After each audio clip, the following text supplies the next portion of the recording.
Eu não vou resumir muito aí, que né, já resumi ontem, mas Paulo está escrevendo a Timóteo. Provavelmente eu acharia, bem, é rumo da Macedônia, mas eu acharia que talvez fosse de Troade, rumo da Macedônia. Troade é antes de entrar na Macedônia, né?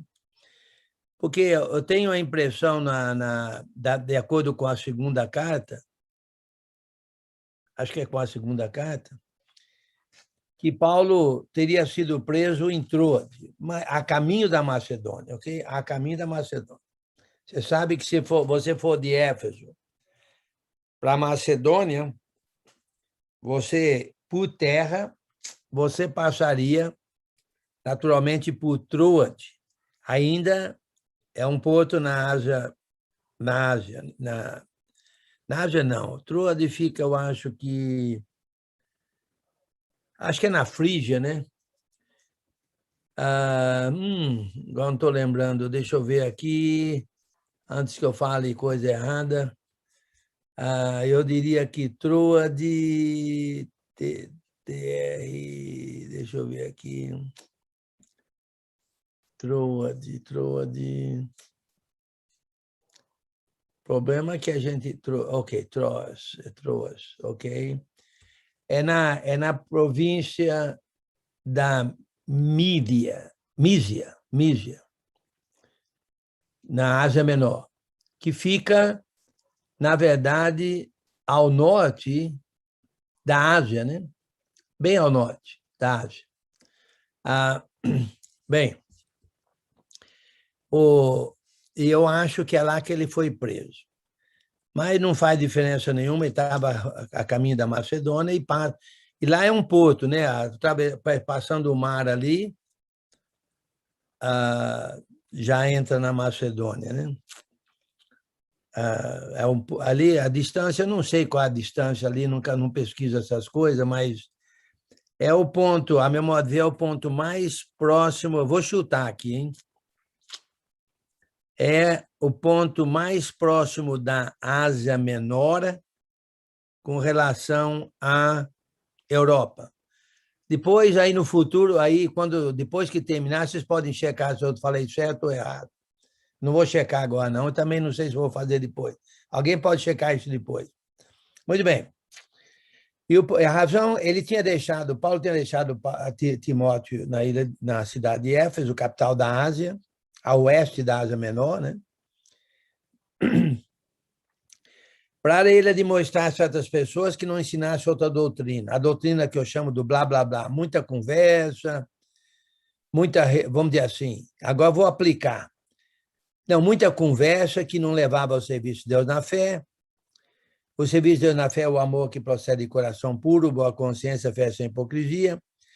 Aplicação para nós. Vamos tomar cuidado em termos muitas reuniões, muitos estudos, muitas conversas,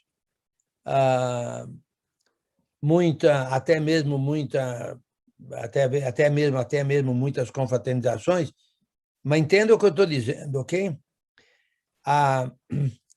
E não estarmos a serviço de Deus na fé. Precisamos de aproveitar todas as nossas atividades no contexto de estarmos a serviço de Deus na fé. Reunião da igreja, por exemplo, de domingo. Não vou entrar nisso agora, talvez a gente faça isso, se vocês me lembrarem, quando terminar o livro de 1 Timóteo, como aplicação geral. Mesmo nas reuniões da igreja, nós devemos reconhecer que nós estamos a serviço de Deus na fé, ok? Porque nós estamos a serviço de Deus na fé. É claro que nas reuniões da igreja nós louvamos a Deus também, mas deixa isso para depois. O primeiro serviço de Deus na fé mencionado por Paulo aqui a Timóteo é o de evangelismo. Paulo era um evangelista, Timóteo era um evangelista, e tinha mais dois aqui, a meu modo de ver, que eram evangelistas, a meu modo de ver, Himeneu e Alexandre, os quais rejeitaram a boa consciência, porque o serviço de Deus na fé é o amor que procede de coração puro, certo? Boa consciência e fé sem hipocrisia. 3 coisas. Então, esses 2 aí rejeitaram a boa consciência. Coração puro, boa consciência. Rejeitaram a boa consciência. Naufragaram na fé, certo? Porque, a meu modo de ver, esses 3 trabalham juntos, ok? É um conjunto de... É 3 em 1. 3 em 1. Coração puro, boa consciência, fé sem hipocrisia. Se você não tem um coração puro, a meu modo de ver, você vai naufragar na fé e na boa consciência. Se você não tem uma boa consciência, você vai naufragar na fé porque você também não tem coração puro. E se você tem uma fé hipócrita, não há dúvida alguma que você naufragou porque você não está a serviço de Deus na fé. Bem, vamos. Segundo, o capítulo 2. Capítulo 2.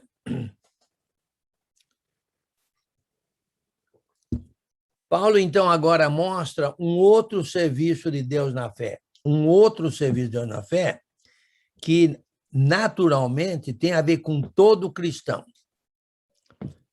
Antes de tudo, versículo 1.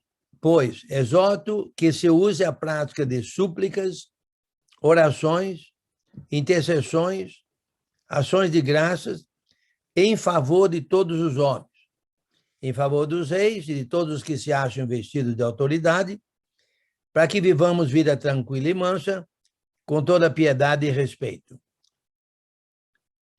Olha só, isso aí é serviço de Deus na fé? Com certeza. Por quê? Olha só. Súplicas, orações, intercessões e ações de graças para você? É para você? Não, diz assim, em favor de todos os homens. Então, é serviço de Deus. É serviço de Deus na fé, entendeu? Em favor de todos os homens. Inclusive em favor dos reis, certo? Dos reis e de todos que se acham investidos de autoridade. Infelizmente, nós não agimos assim. Quando o presidente é ruim... Alô? Hello? Oi, filho. Parecido, você está com o seu microfone ligado. Resolvido, pode ir. Ok. Muito bem. Ana? Enio, fala um pouco sobre essa súplica. Súplica é como se fosse um pedido. É um pedido, entendeu? É pedido. É pedido, é um pedido intenso, vamos dizer assim. É realmente como se fosse implorar a Deus, entre aspas. É como se fosse implorar a Deus. Entendi já. Obrigada. Ok. Ações de graça, você sabe que é intercessões, quer dizer, você está intercedendo pelas pessoas, né? Nos problemas deles, certo? Está intercedendo. Em favor de todos os homens, em favor dos reis, de todos que se acham vestidos de autoridade. Infelizmente, quando um presidente é ruim, por exemplo, a tendência é falar mal dele. Falar mal dos políticos, falar mal das autoridades, falar mal de policiais, certo? Quando, na verdade, a gente devia orar em favor deles todos. Orar em favor deles todos, né? Agora, qual é o resultado? A meu modo de ver, não é necessariamente, pelo menos aqui, não é necessariamente que eles se convertam. A meu modo de ver, não é aqui, não está dizendo isso. A meu modo de ver é o seguinte, para que, olha a razão, para que vivamos vida tranquila e mansa, com toda piedade e respeito. Isso é bom e aceitável diante de Deus, nosso Salvador, o qual deseja que todos os homens sejam salvos e cheguem ao pleno conhecimento da verdade. Então, olha só, Você orando em favor também daqueles que acham em autoridade, a meu modo de ver, não é necessariamente para que eles sejam convertidos, mas para que eles tomem decisões que não prejudiquem o nosso trabalho de propagação do Evangelho, que vai resultar na salvação das pessoas. Porque Deus quer que todos os homens sejam salvos, mas imagine só se as autoridades começarem a colocar obstáculo na propagação do Evangelho, entendeu? Na vida de cristãos, como aconteceu com o Império Romano. Mas ali Deus tinha um plano, até mesmo profetizado lá na época por Daniel, né? Por Daniel. Então, eventualmente, Deus permitiu toda aquela perseguição, o que resultou, eventualmente, na salvação, vamos dizer assim, do Império Romano, na conversão do Império Romano, vamos dizer assim, na conversão. Ok. Que demorou aproximadamente uns 4 séculos, né? Quase 4 séculos, quase 400 anos. Mas resultou na conversão do imperador, depois do Império Romano. Basta dizer que o Império Romano tem uma influência no mundo até hoje. Não estou defendendo a Igreja Católica Romana, mas estou dizendo que até hoje tem um resultado aí relacionado àquilo. A fidelidade dos irmãos lá naquela época. Inclusive, já houve quem disse que o Império Romano foi convertido pelo sangue dos mártires, né? Que lá no capítulo, no 4º selo, por exemplo, você vê os mártires dizendo a Deus: até quando o Senhor vai permitir isso? E assim por diante. Bem, ok. E cheguem ao pleno conhecimento da verdade, né? Para que eles possam, para que todos possam chegar ao pleno conhecimento da verdade através das decisões de não empecilho, né? Tomadas pelos que se acham em posição de autoridade, certo? Orem por todos. Por exemplo, se você tem inimigo, certo? Ore a favor dele. Não necessariamente com o objetivo que ele seja convertido, seria excelente, naturalmente, mas pelo menos para que ele não seja um empecilho ao seu trabalho no reino, entendeu? É claro que seria bom se convertesse, todos eles, mas mesmo se não se converter, que eles não sejam empecilhos no trabalho do seu trabalho no reino, né? Agora, por que é que Deus quer que todos os homens sejam salvos e cheguem ao pleno conhecimento da verdade? Porque há um só Deus e um só mediador entre Deus e os homens, Cristo Jesus, homem, o qual se deu, a si mesmo se deu em resgate por todos, testemunho que se deve prestar em tempos oportunos. Para isso fui designado pregador e apóstolo, firmo a verdade, não minto, mestre dos gentios na fé e na verdade. Você sabe que Paulo teve muita oposição, né? Muita oposição. E ele sempre pedia para os irmãos orarem por ele. Até mesmo quando ele foi entregar aquela ajuda aos irmãos pobres da Judéia, aquela coleta dos irmãos da Macedônia e da Caia, ele pediu aos irmãos coríntios que orassem para que ele ficasse livre dos rebeldes da Judéia. Certo? E a meu modo de ver, eles oraram, e a meu modo de ver, a oração foi atendida, que ele ganhou uma viagem grátis para Roma. Ganhou uma viagem de graça. Só que foi de braço dado com 2 soldados, né? Como diz a expressão brasileira, de braço dado com 2 soldados. Mas foi de graça. E a meu modo de ver, se foi de graça levar para o Império Romano, teve comida de graça, a viagem foi de graça. E chegando lá, o governo permitiu, o governo romano, que ele alugasse uma casa e recebesse todo mundo. E pregasse o evangelho livremente. E houve uma grande conversão lá. Quer dizer, toda conversão é grande. Mas houve uma conversão de um que a gente sabe que realmente fez um excelente trabalho com Paulo. Quem foi ele? Onésimo, nota 10 para a Ana. Onésimo. Não escutei, mas li o lábio. Li os lábios dela. Onésimo, o escravo fujão, né, que realmente voltou para Colossos e ele fez um excelente trabalho com Paulo lá em Roma e, naturalmente, Paulo escreveu para Filemão que recebesse ele como irmão, mesmo como escravo irmão, pelo menos. Aí não sabemos o resultado. Eu ouvi dizer que a história diz que ele acabou sendo presbítero, não sei aonde, e assim por diante. Mas isso aí não tem problema, não. Não está escrito aqui, não é claro que ele seria um grande obreiro de uma maneira ou outra, né? Se não fosse presbítero, seria pregador, e etc, etc. Muito bem. Então, agora, o ponto aqui é um serviço que quem é que não pode orar? Entendeu? Qual cristão que não pode orar? Certo? E orem em favor de todos, orem a meu favor no trabalho que a gente faz. Eu sei que vocês oram, sempre eu escuto orações. Orem em favor de todos aqueles que estão pregando o evangelho, orem em favor das igrejas, daqueles que estão pregando para que possam pregar de acordo com os oráculos de Deus. Orem por igrejas que têm problemas para que os problemas sejam solucionados. Orem em favor de tudo, de tudo.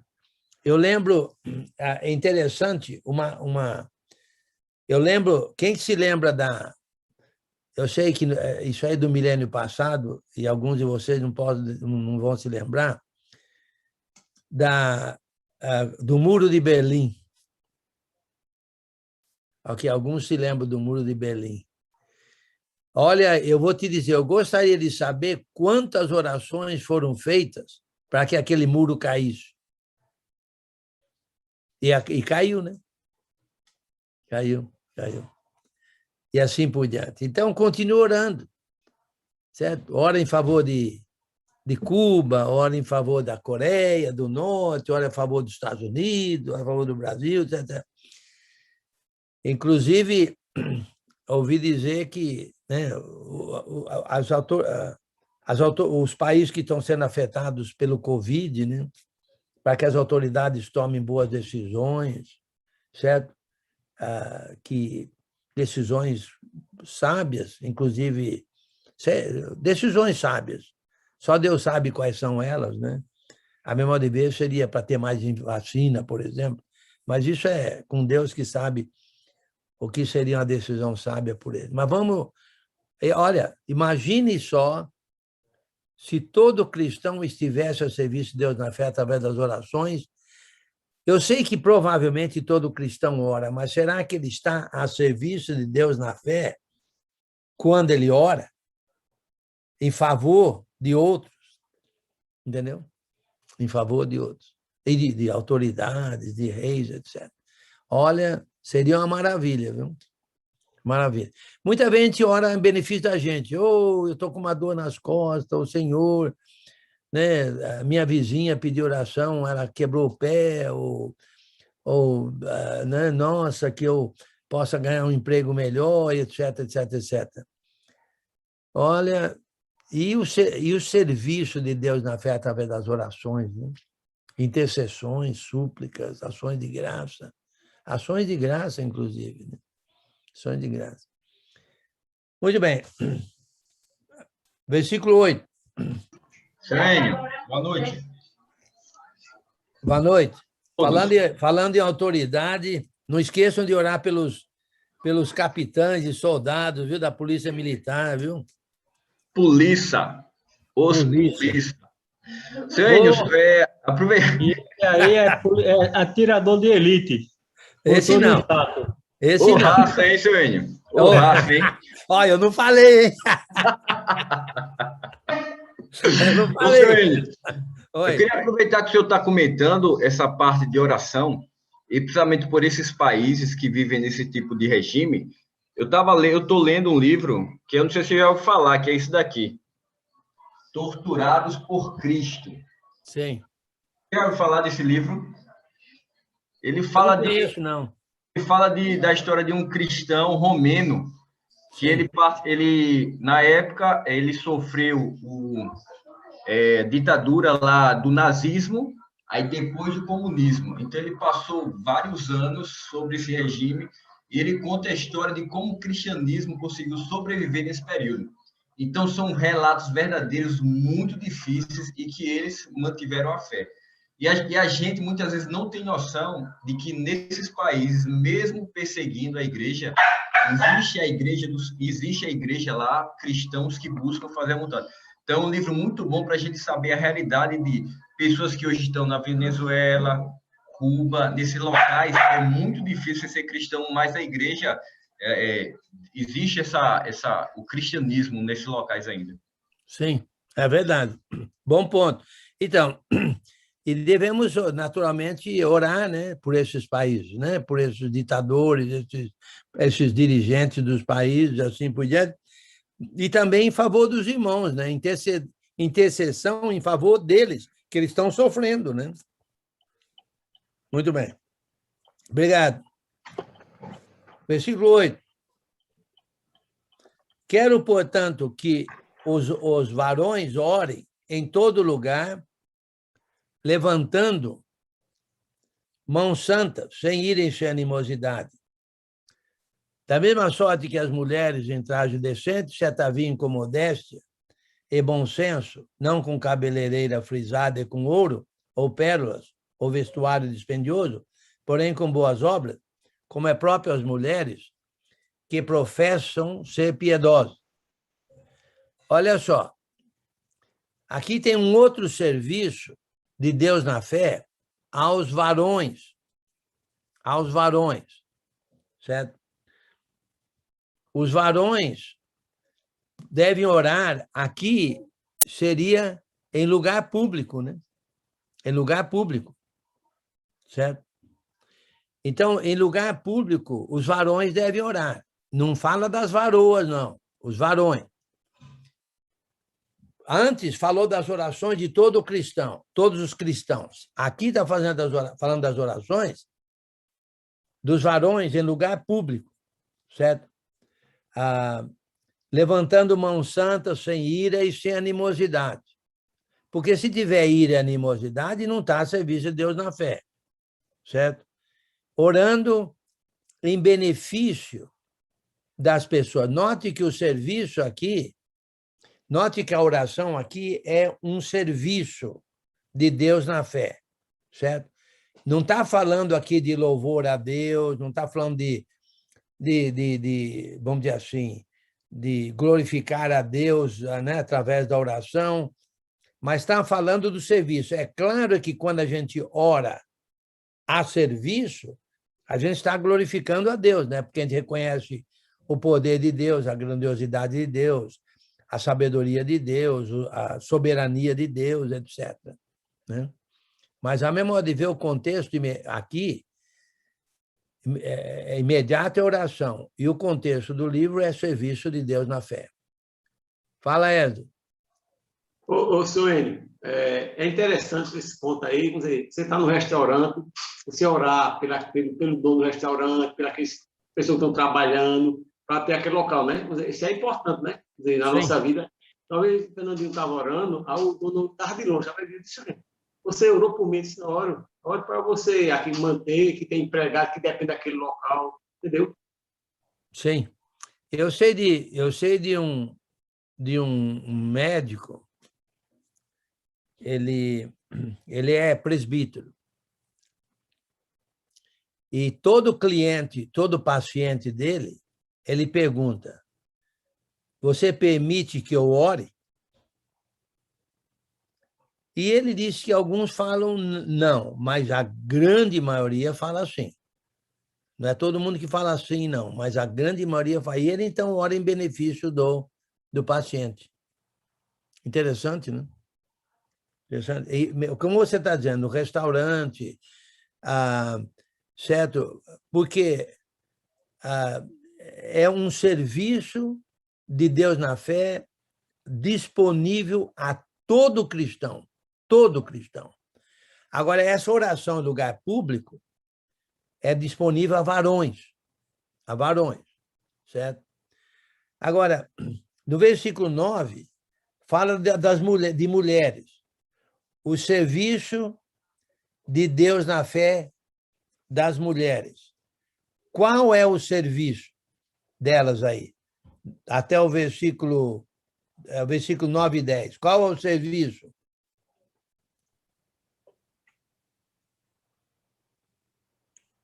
Sermos piedosas, né? Ser submissas, é isso? Não. Não? Boas obras. Boas obras. Boas obras. Boas obras. É.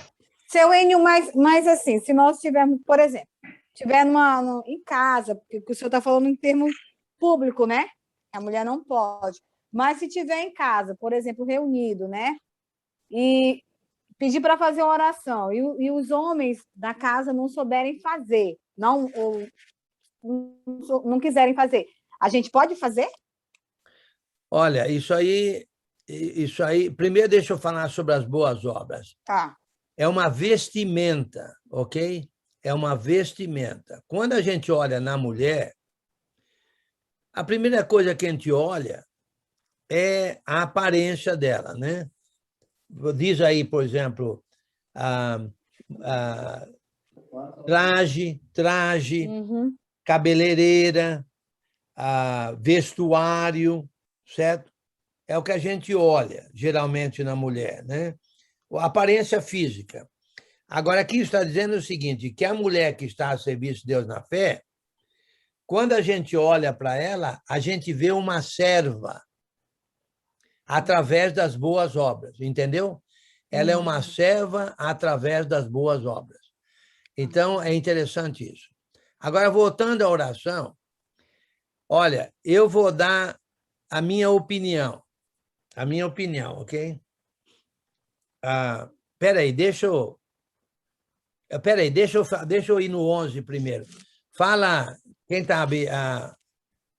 Brejão aí, fala. Marisa. Marisa. Boa noite, irmão. Boa noite. Vê bem, a maioria das vezes que às vezes acontece alguma coisa aqui em casa, por exemplo, chega um irmão, a gente está em comunhão, ou alguém que chega, que nos visita, nós sempre gostamos de orar, tanto na entrada ou como na saída da pessoa. Só que meu esposo tem aquela famosa gagueira, que ele já falou para o senhor, né? Que ele fica nervoso e não fala. Fica travado, Valdo, né? Então, às vezes, eu oro. É correto? Ok, deixa eu explicar do 11 ao 15 primeiro, depois a gente fala sobre isso. Ok. Versículo 11.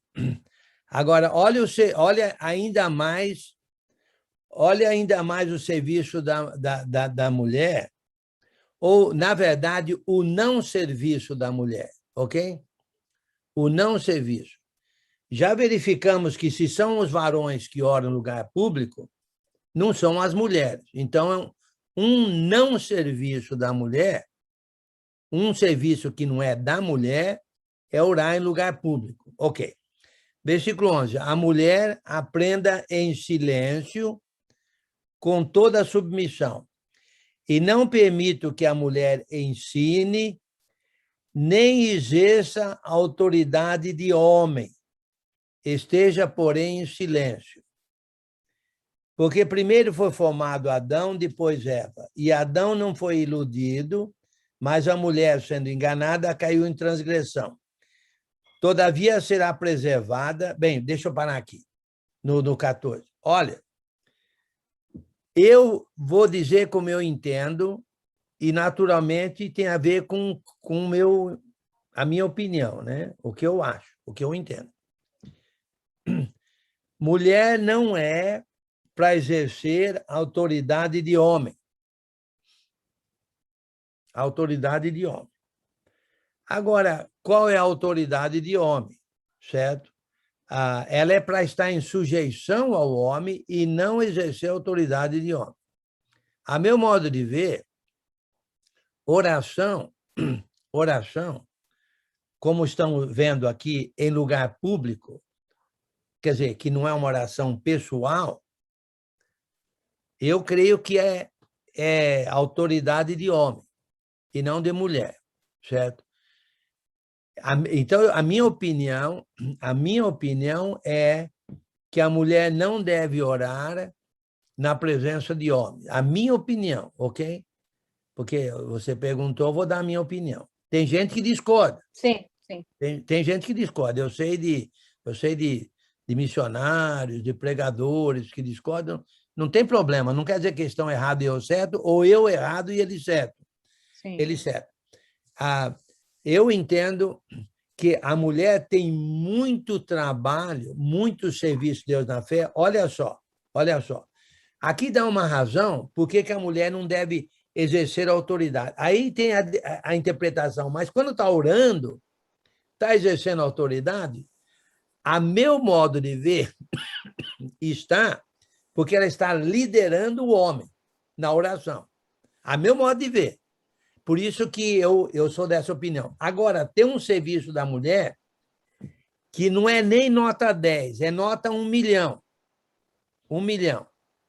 Que é o versículo 15.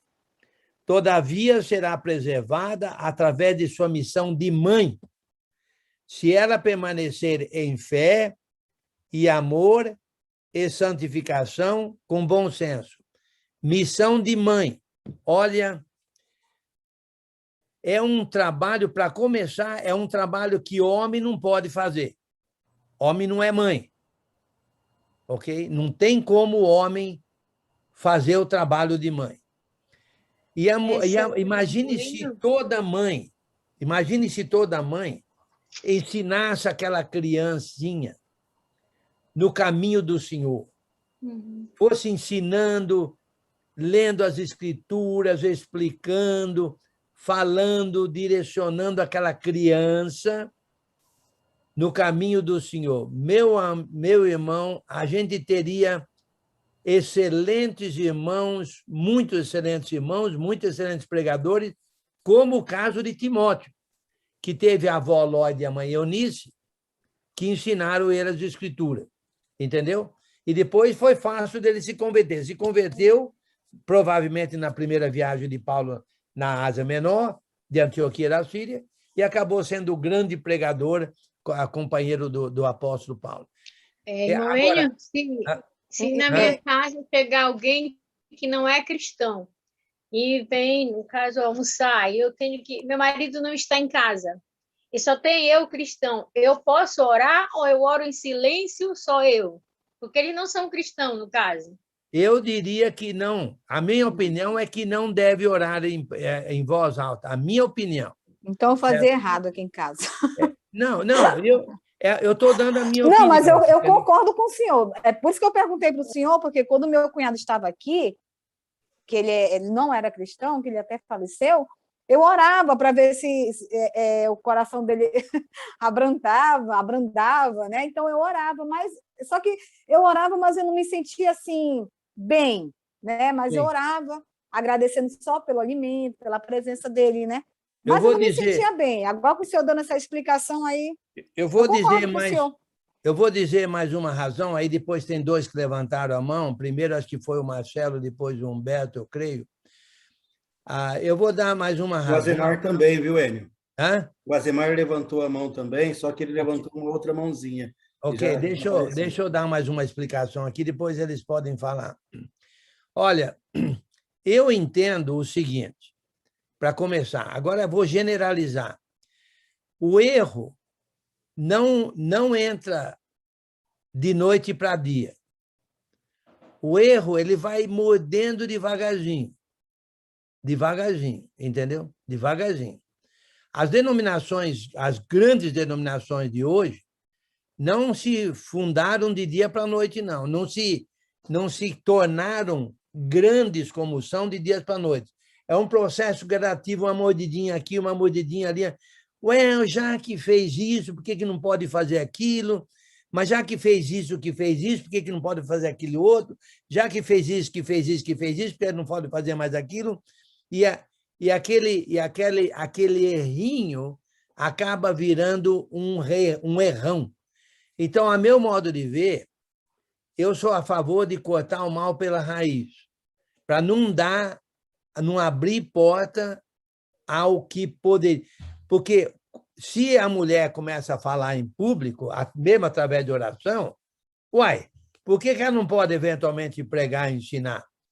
Por que ela não pode eventualmente se tornar pastora? Meu modo de raciocínio. Não quer dizer que você precisa de concordar, mas assim penso eu e assim ajo eu. Não, mas está certo, seu Enio. Eu concordo com o senhor, está certo. Muito bem. Quem Eu que é o concordo, primeiro? né? Eu concordo. Obrigado. Quem que é o primeiro aí, Doni? Sou eu, Marcelo. Marcelo. Marcelo, depois a Zemar. Ô, Enio, você está falando a respeito de opinião, né? Mas isso aí está bem claro na Bíblia, né? Eu acredito que essa situação ela é bem clara. Não, para mim também acho que fica ela bem claro, o texto bíblico ele é bem claro a respeito disso. Né? Não tem muito o que falar a respeito disso. Né? Acho que nós estamos no manual, estamos de acordo com o que o manual está falando, né? Não estamos saindo fora em nenhum momento. Né? Concordo. Muito bem, próximo. Quem que é o próximo? Sou eu. Boa noite, irmãos. Boa noite a todos. Deixa eu falar. Eu sempre vou ter o irmão Enio como um dos melhores professores que eu já tive na minha vida. Tanto na minha acadêmica, na minha vida acadêmica, na minha vida profissional. Já tive muito, mas o professor Enio sempre superou. Infelizmente, vou ter que discordar dele 100%, embora a Bíblia esteja com manual. Porque a Bíblia é uma transmissão de Deus que usou pessoas para escrever, então é Deus, palavra de Deus. Como a irmã, uma vez, dias passados, você falou, aliás, foi ontem, em determinada situação, tinha uma mulher pregando porque não tinha homens pregando. Não tinha homem para pregar. Está errado, mas naquela situação, o erro se tornou certo. Veio um monte de pessoas que não são cristãos, e eu não estou em casa, a minha mulher está lá, minha esposa está lá, e eles pedem oração, que estão pedindo oração, é lógico que ela vai orar, e de voz alta, se de preferência para todo o bairro ouvir. É pecado? Não é. Não é. Aquelas pessoas estão... Aqui na Bíblia o manual está errado, mas Deus, ele, como ele é soberano de todas as coisas, ele vai entender. Entendeu? Então, isso são fundamentos que, olha, são fundamentos certos, mas tem hora que você tem que dizer, oh, meu Deus, eu vou aqui, a minha intenção é essa. O senhor escreveu desse jeito. Eu não vou me dirimir se eu realmente acontecer pessoas que sou a favor da minha esposa. Pode orar. Agora, o que você está dizendo é que toda regra tem exceção, né? É o que você está dizendo. Né? Lógico. Então, nós não devemos, mesmo na palavra de Deus, fazer assim, ó. Porque essa é a palavra de Deus. Nós estamos limitando Deus. Aliás, é Deus. A palavra dele escreveu lá, mandou escrever. Limitado ali, só estamos limitados. Vamos perder alma porque somos limitados. Sou contra isso. É lógico que nós temos padrão que é para aceitar a palavra de Deus e ir em cima dele, mas tem certa situação, pelo amor de Deus, essa ação está aí para cortar os paradigmas, entendeu? Okay. Muito obrigado. Inclusive, obrigado pelo elogio. Olha, você falou o seguinte, porque às vezes nós temos medo, pequenas coisinhas pode pegar coisa. Não, nós temos equilíbrio, nós temos conhecimento, nós estamos no processo de conhecimento, nós temos capacidade de usar aquelas pequenas coisas para utilizar para aquele momento, e aquilo não vai expandir para um errão, não.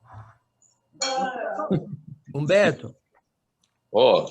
Sobre o que o irmão está falando aí, né, eu lembro de boas intenções, né, aproveitar um momento e exceções, né? E eu lembro de Saul, né, que quis aproveitar, porque o sacerdote se demorou em chegar, e ele quis abrir ali um precedente, né? Não esperou o sacerdote, e quis ele mesmo fazer, né, o procedimento que era para o sacerdote fazer. Se deu mal, perdeu o reino, né? Perdeu a coroa. E outro, né, foi o rapaz lá que quis segurar a arca que caiu da carroça com a mão e pagou caro com a vida, né? Foi determinado que não fizesse e fez. Quando Deus determina, a gente tem que fazer. Aí Mas, não tem irmão, exceção, não. Cada caso um caso, meu irmão. É cada caso um caso. Se você generalizar tudo... Irmãozinho, vou falar agora. Pelo amor de Deus. Irmãozinho, eu estou falando... Irmãozinho, escuta aí, irmãozinho. Eu não terminei ainda, não. Depois você fala. Viu? Aí, com relação à mulher, né? Eu tenho um versículo no Novo Testamento que diz que a mulher tem que honrar o marido, né? Eu acho que eu não sei a passagem, eu não recordo agora, mas que a mulher tem que honrar o marido. E toda vez que eu vejo uma mulher tomar o lugar de um homem, né? Por exemplo, era para o homem estar orando e a mulher pega e toma a frente do homem. Eu vejo como uma desonra para o marido. Sabe por quê? Porque as pessoas começam a olhar para ele. Quem faz as coisas na casa do fulano? Quem é a autoridade? Quem é o cabeça? É fulano ou é a esposa dele? Né? Aí as atitudes dizem que o cabeça é a esposa. Porque ela toma a frente, ela que faz tudo. Ele se exime de orar e deixa ele orar. Daqui a pouco ele se exime de falar da palavra de Deus e ela que vai falar da palavra de Deus.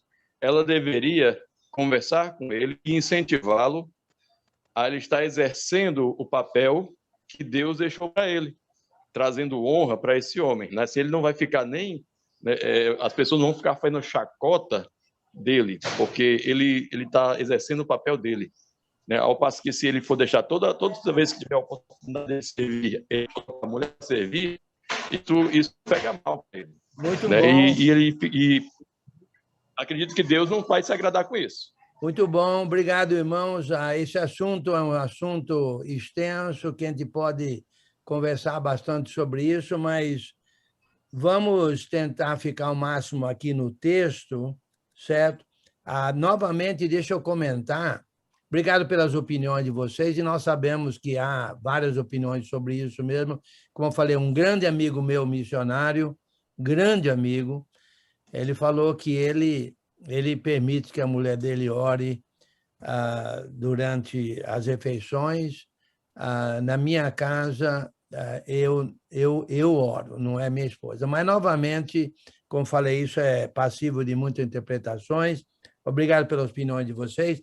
Agora, o ponto que eu quero enfatizar muito aqui também, com relação às mulheres, é o seguinte. Primeiro, boas obras. Serviço de Deus na fé. Boas obras.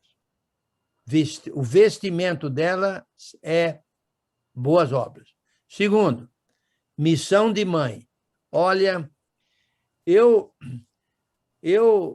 não sou profeta nem filho de profeta, como diz o famoso provérbio brasileiro, certo? Mas eu digo uma coisa, nós precisamos instruir as jovens a serem boas mães. Aliás, nós vamos verificar que tem um outro livro que diz isso. Mas o que eu estou dizendo é o seguinte, eu entendo que nós deveríamos ensinar muito sobre a função de mãe de uma mulher, entendeu? De uma mulher. É claro que, para começar, tem que ser mãe, né? Porque tem mulheres que não são mães, solteiras, podem não ser mãe, vamos dizer assim, podem não ter filho, e até mesmo uma casada pode não ter filho. Mas olha, eu creio, o que acontece? Olha só o que acontece, geralmente. Não ensinamos as moças a terem uma boa missão de mãe. Aí o que acontece? Aí ela casa, daí um tempo nasce aquela coisa chorona e ela nem sabe o que fazer. Nem sabe o que fazer. Agora, se nós ensinássemos melhor as jovens, né, a ter uma excelente missão de mãe, olha, a coisa seria diferente na igreja. Você sabe, primeiro, que nós perdemos muitos jovens na igreja, né? Muitos jovens, perdemos muitos jovens na igreja, muitos jovens, certo? E nós sabemos que, além que está até difícil de nós termos jovens para passar bastão para eles, certo? O jovem cresce, aí se torna numa idade de universidade, assim por diante, geralmente abandona a fé, abandona a igreja, assim por diante. Eu creio que se a mãe fizesse um excelente trabalho de missão de mãe, que é um excelente serviço de Deus na fé, excelente serviço de Deus na fé, certo?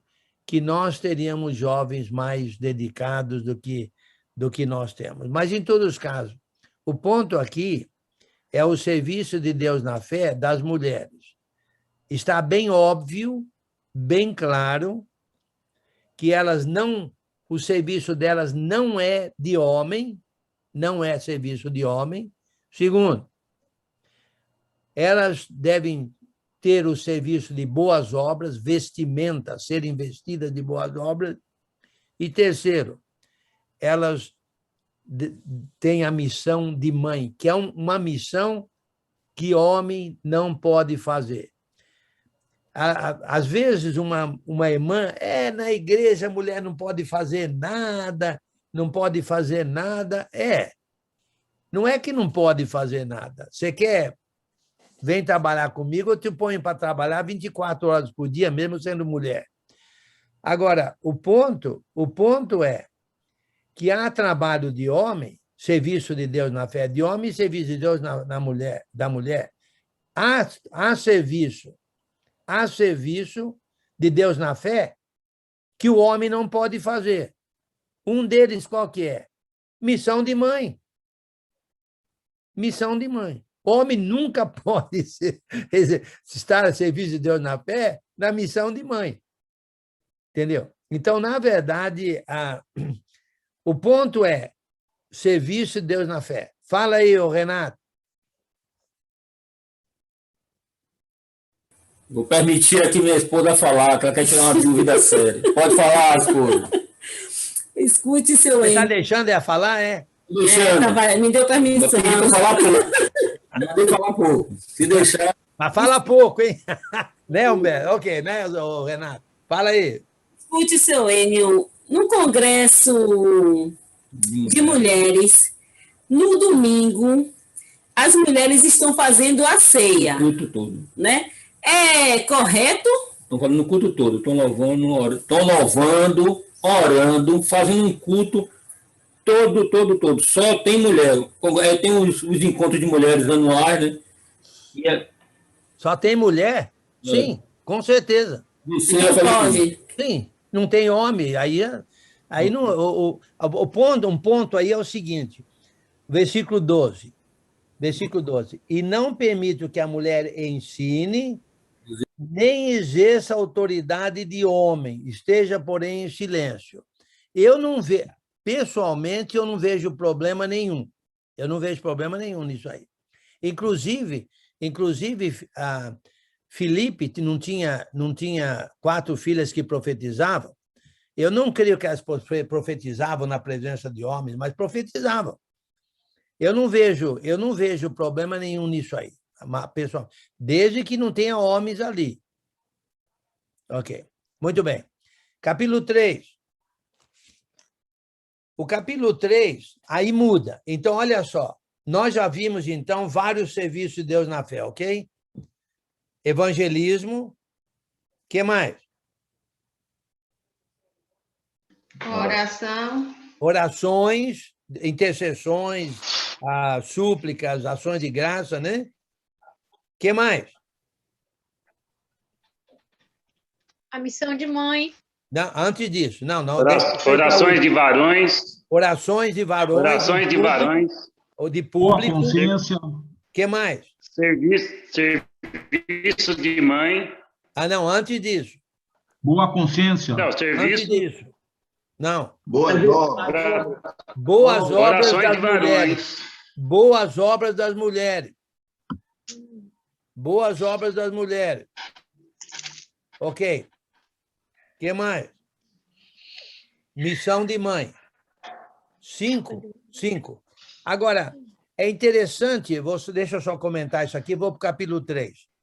É interessante que Paulo usa no versículo 13, por que a mulher não deve ensinar nem exercer autoridade de homem, mas deve aprender em silêncio. Quer dizer, é claro que quando tem homem. Porque primeiro foi formado Adão, depois Eva. Olha só. Primeiro, o homem, Adão já era como se diz assim, um cabeça, já era um que conduzia as coisas antes da mulher ser formada. Então, primeiro foi formado o homem, depois a mulher, certo? Você vai lá em Gênesis e você vê isso, que o homem já exercia uma autoridade antes da mulher ser criada, ok? Segundo, Adão não foi iludido, mas a mulher, sendo enganada, caiu em transgressão. Interessante isso, né? Interessante isso. E aí também isso é passível de interpretação, né? Passível de interpretação. Quer dizer que se a mulher exercer a autoridade de homem, ensinar homem, que ela pode levar o homem para algum caminho errado? Será que quer dizer isso? Porque, se é que quer dizer isso,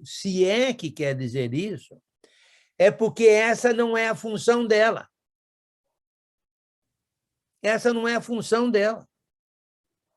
Entendeu? A função dela é exatamente as coisas que nós falamos aí, boas obras, né? O serviço dela é boas obras, ela é para exercer a missão de mãe, certo? Agora, por exemplo, não é a função dela. E se não é a função dela, é como se fosse assim, ela não sabe fazer.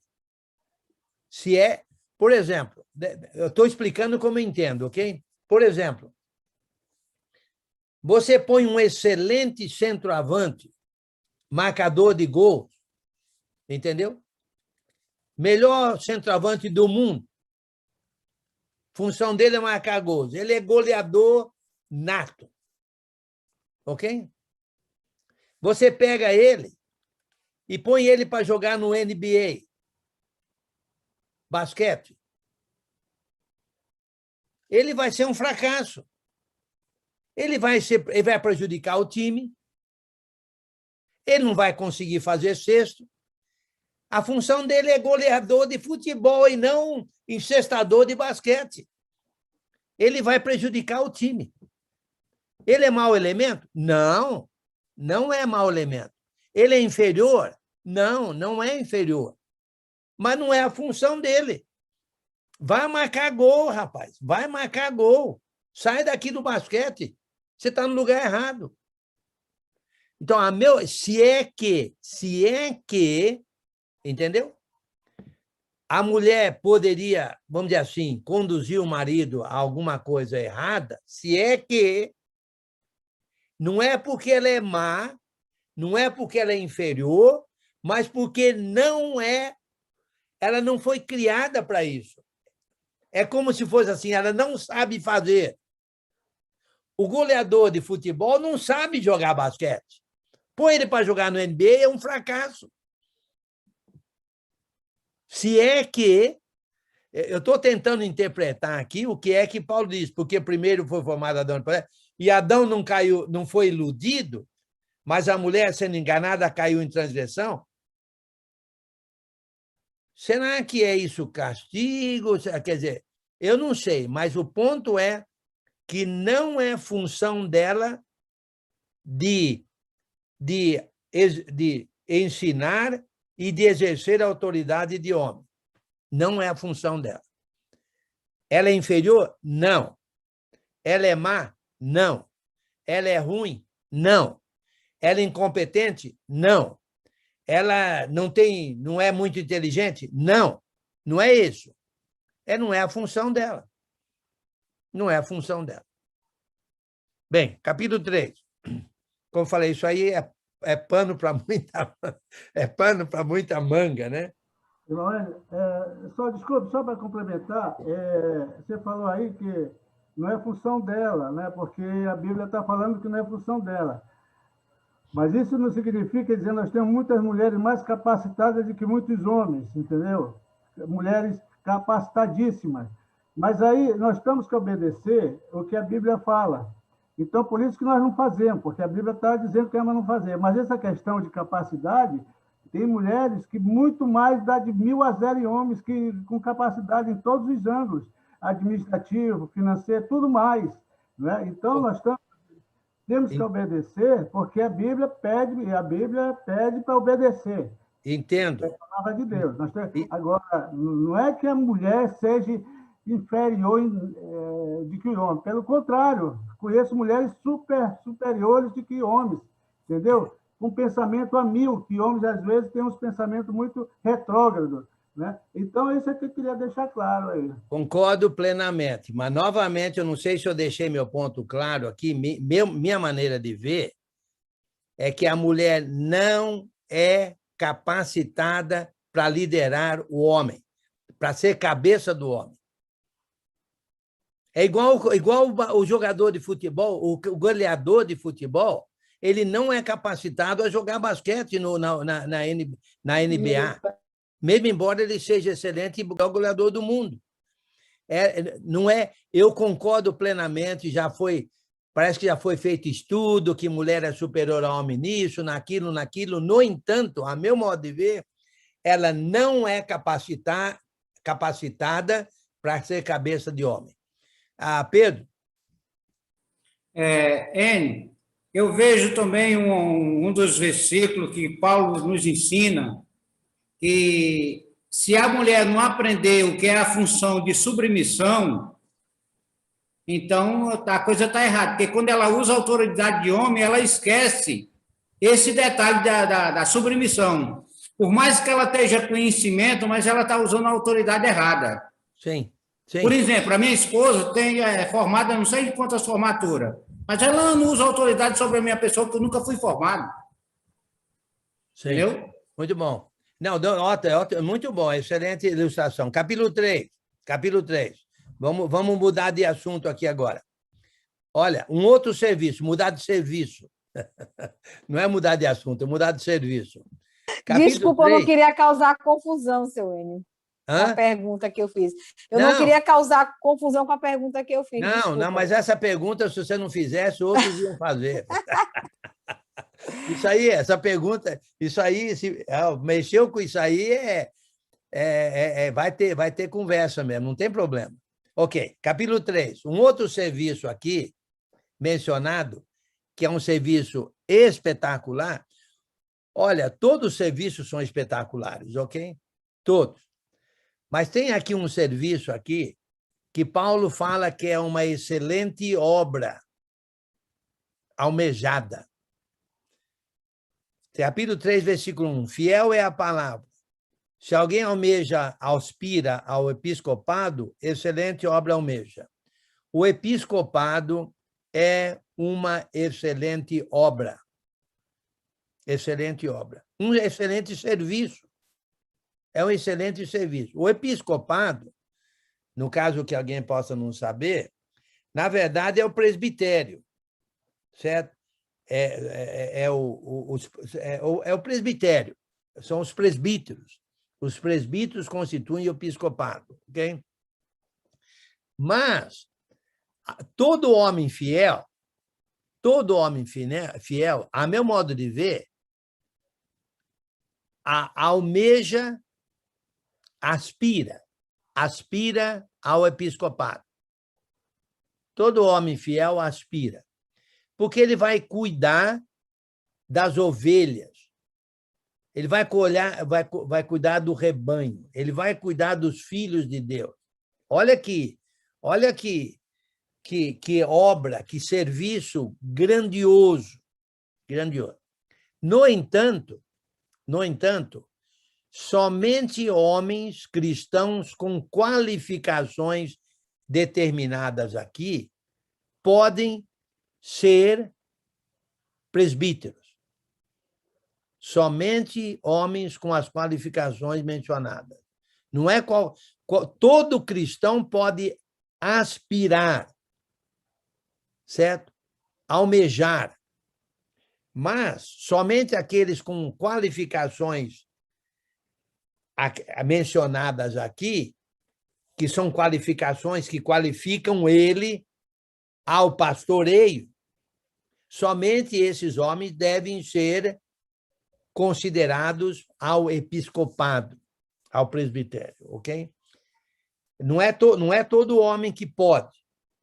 Todo homem pode almejar, mas somente uns com as qualificações, certo?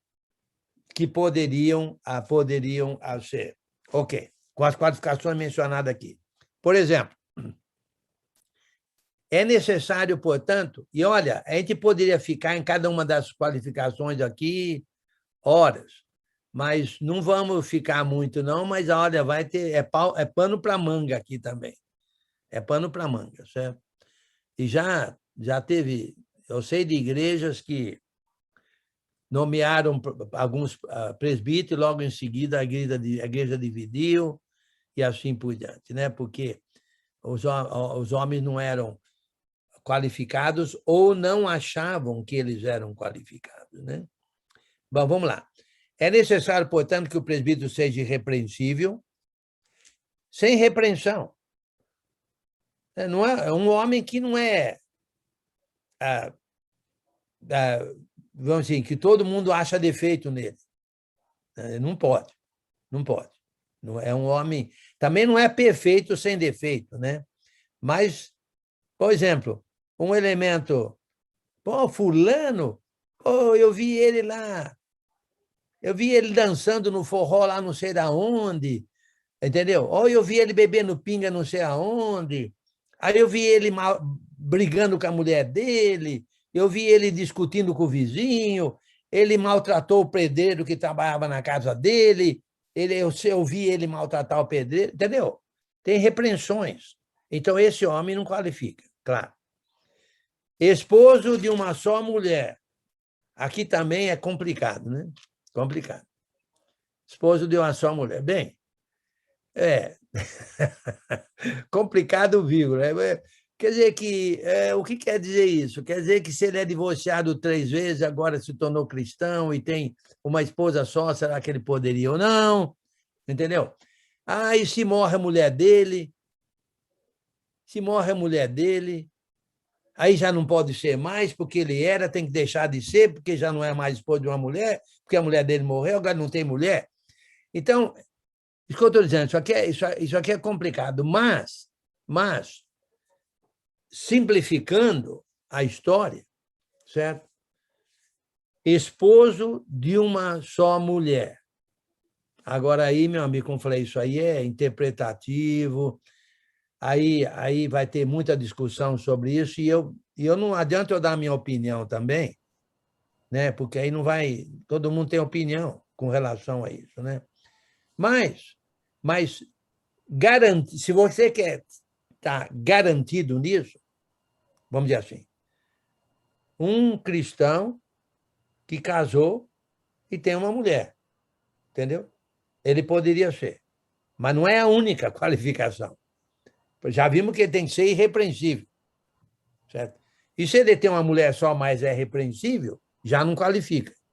É a somatória das qualificações.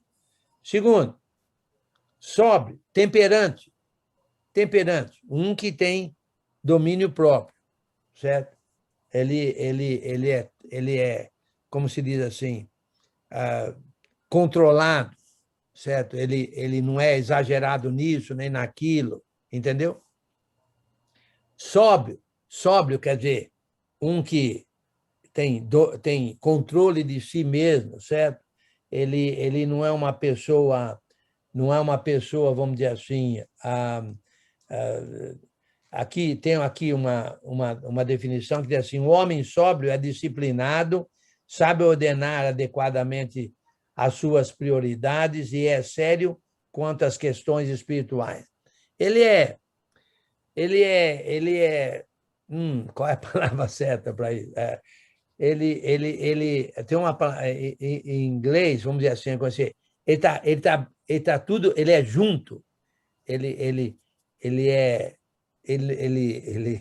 é como se tem controle de si, ele sabe o que está fazendo, ele é ponderado. Talvez a palavra ponderado seja uma palavra boa para sóbrio. Modesto, não pode ser metido, arrogante, metido a sabido, quer aparecer. Não, tem que ser modesto, né? Modesto. Hospitaleiro, certo? Um que conversa com todo mundo, com os irmãos, um que convida os irmãos na casa dele, um que acata os irmãos, entendeu? Ele é hospitaleiro, ele é dado, ele é receptivo aos irmãos, Se o irmão é difícil de a gente conversar com ele, a gente tem medo até de chegar para conversar com ele, esse não pode ser pastor. Pastor quer dizer a mesma coisa, né? Pastor, presbítero, bispo, né? Ancião, tudo é a mesma coisa. Mesma coisa, vírgula, é o mesmo homem. Com várias funções, vamos dizer assim, com várias capacidades. Apto para ensinar. É claro que ele tem que ser apto para ensinar, porque, inclusive, ele está a serviço de Deus na fé. E como pastor, como um dos pastores, né? Ele é para ser apto para ensinar, não dado ao vinho. Também isso é interpretativo. Se ele bebe um copo de vinho, ele é dado ao vinho? Bem, na maioria das opiniões, sim. Ele é dado ao vinho, porque está bebendo um copo. A maioria das opiniões é assim: não, ele não deve beber nada.